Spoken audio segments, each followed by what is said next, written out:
Tras el mito de la conquista de México. Parte 7. La devastadora epidemia de viruela. Entre 1518 y 1519, en las islas La Española, hoy República Dominicana, y de Cuba, ya dominadas por los españoles, se registró la epidemia de una enfermedad hasta ese momento desconocida por los taínos, el pueblo indígena que las habitaba. Me refiero a la viruela. Pero ¿cómo llegó esa terrible afección a este lado del mundo? Pues la trajeron los peninsulares. En efecto, los virus y las bacterias viajaron junto con los españoles que en su proceso de expansión introdujeron un arma letal para las poblaciones sometidas, unas enfermedades nuevas como influenza, viruela, gripe, sarampión, varicela y peste bubónica, por citar algunas, que se sumaron a otras de carácter endémico, es decir, que ya padecían los pueblos originarios, como la sífilis, la tuberculosis o la disentería. En este contexto, entre marzo y abril de 1520, procedentes de Cuba, varias naves españolas, al mando del capitán Pánfilo de Narváez, llegaron a las costas de Veracruz. Además de los tripulantes y soldados españoles, las embarcaciones traían taínos y algunos africanos en calidad de esclavos. Junto con todos ellos se coló la viruela, que hasta antes de esa fecha todavía no se expandía por Mesoamérica. De acuerdo con los estudiosos, existen referencias de la época acerca de que un esclavo llamado Francisco Eguía, quien llegó en la fecha señalada, le pegó las viruelas a los indios. En el argot epidemiológico fue lo que se denomina el paciente cero. Sin embargo, las evidencias también aluden a la carta de un oidor de la Audiencia Real de Santo Domingo, en la que se menciona la posibilidad de que los indígenas de Cuba, que llegaron con Narváez, hayan sido los portadores de la viruela. Al parecer, se culpó a Eguía debido a que los españoles asociaban a los africanos con el pecado, el demonio y el mal. En términos menos dogmáticos y con base en las evidencias disponibles, algunos estudiosos han tratado de recrear este acontecimiento. Quien haya sido el paciente cero traía dentro de su cuerpo un arma mucho más mortífera que cualquier artefacto bélico transportado por los españoles, es decir, lo que hoy llamaríamos una especie de bomba de tiempo biológica, el virus de la viruela. A lo largo de toda la travesía y al pisar tierra firme, el virus se multiplicó en el interior de su cuerpo, ya que su periodo de incubación es de aproximadamente 2 semanas, y empezó a brotar en su piel un severo salpullido. Al mismo tiempo, muy probablemente comenzó a presentar fiebre, dolores musculares y de cabeza, fatiga intensa y vómito. No es difícil imaginar que llevaron al enfermo a la choza de una familia de nativos en la ciudad de Zempoala o en sus alrededores. Ahí contagió a los miembros de la familia, que a su vez contagiaron a los vecinos. 10 días después, Zempoala se convirtió en un cementerio y los pocos que pudieron salir huyendo propagaron la enfermedad a las poblaciones vecinas. Ni los sacerdotes ni cualquier otro personaje pudieron hacer gran cosa. No sabían cómo curar esa enfermedad desconocida.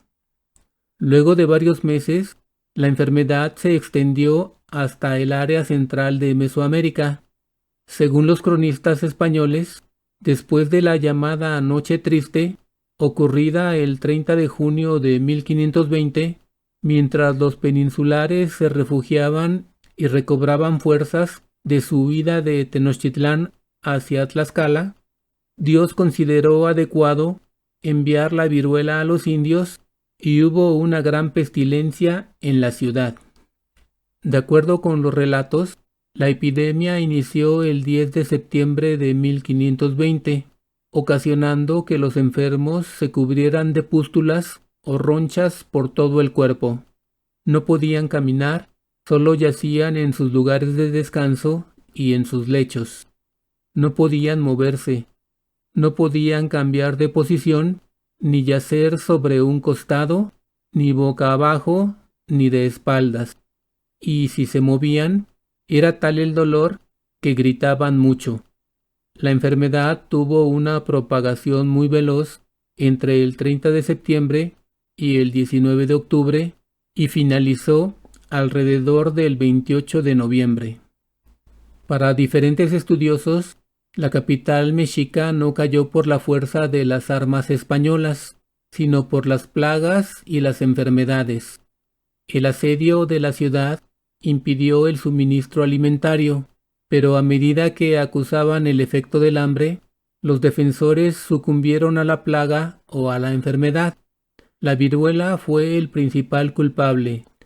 Cuando los españoles y sus aliados tlaxcaltecas penetraron en la ciudad devastada, hallaron infinidad de cadáveres y moribundos cubiertos de pústulas. Durante 60 días, Tenochtitlán se vio asolada por la terrible viruela y después ésta se esparció por otros pueblos del Valle Central. Entre los primeros afectados estuvieron Chalco y Texcoco, luego se diseminó por Coatepec, Chicoloapan y Chimalhuacán, poblaciones que se encontraban en los márgenes de la laguna. Tampoco Tlaxcala se libró de esa terrible peste, en donde quebradas y barrancos se llenaban de cuerpos humanos. Causa horror siquiera imaginar las dantescas escenas. Decenas de miles de cadáveres se pudrieron en las calles sin que nadie se atreviera a acercarse a ellos y enterrarlos. Familias y comunidades enteras perecieron en cuestión de pocos días y las autoridades ordenaron que se derruyeran las casas sobre los cuerpos. Muy probablemente, en algunos asentamientos murió casi o toda la población. De acuerdo con algunas fuentes, en la capital mexica, en Tenochtitlán, una magnífica metrópolis habitada por entre 250,000 y 300,000 personas, pereció al menos un tercio de la población. Mientras en marzo de 1520, cuando llegó la flota española, Mesoamérica albergaba 22 millones de personas, en diciembre del mismo año, únicamente 14 millones seguían con vida.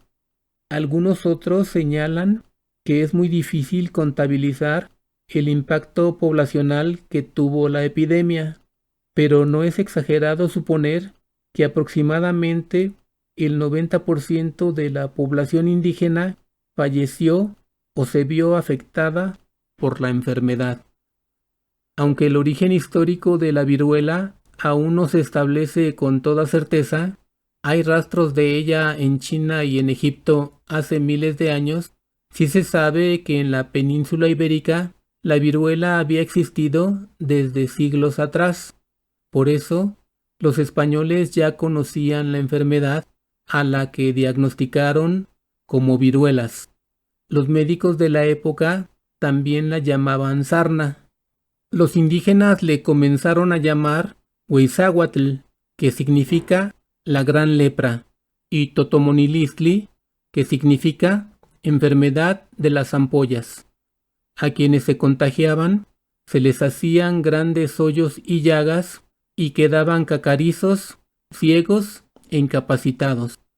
Algunos cronistas de entonces señalaron que la enfermedad y la mortandad era tanta que los indígenas no podían pelear, ni defenderse, ni ayudar a los enfermos o cultivar la tierra. Se referían a la viruela como una gran pestilencia que durante varios meses mató a muchísimos indígenas. ¿Por qué la viruela fue tan mortífera? Porque los pueblos indígenas no tenían ningún tipo de inmunidad en contra de ella, ya que nunca la habían padecido. En Mesoamérica no existía ese virus debido al aislamiento que durante milenios tuvo con respecto al resto del mundo. Por eso, en cuanto tuvieron contacto con los virus y bacterias traídos por los españoles, carecían de cualquier tipo de defensa. Además, los que no enfermaron de viruela lo hicieron de sarampión o de gripe. Es claro que a los peninsulares dichos gérmenes no les causaron estragos, ya que sus cuerpos habían desarrollado inmunidad. No obstante, para explicar esta situación, los cronistas de la época argumentaron que Dios había mandado la epidemia para ayudarles en su lucha contra los mexicas y que también era un castigo divino por los vicios e idolatrías cometidos durante siglos por los nativos. Más allá de esa estulticia, hoy se sabe que se trataba de viruelas altas o viruela negra, la variante más severa de la enfermedad. Ya se ha dicho que una de las principales víctimas de la epidemia fue Cuitláhuac, quien dirigió a los mexicas contra los españoles en el episodio conocido como la Noche Triste. Se sabe que su reinado solo duró entre 60 y 80 días, ya que pereció el 3 de diciembre de 1520. Después de los casi 60 días que la epidemia asoló a la otrora poderosa Tenochtitlán, la coalición indígena española tuvo tiempo para recuperarse de la derrota del 30 de junio de 1520, reforzar su ejército y contraatacar. Es muy probable que si la epidemia no hubiera existido, los mexicas podrían haber derrotado a quienes se aliaron en su contra y la vida de los españoles hubiera terminado sobre la piedra de los sacrificios.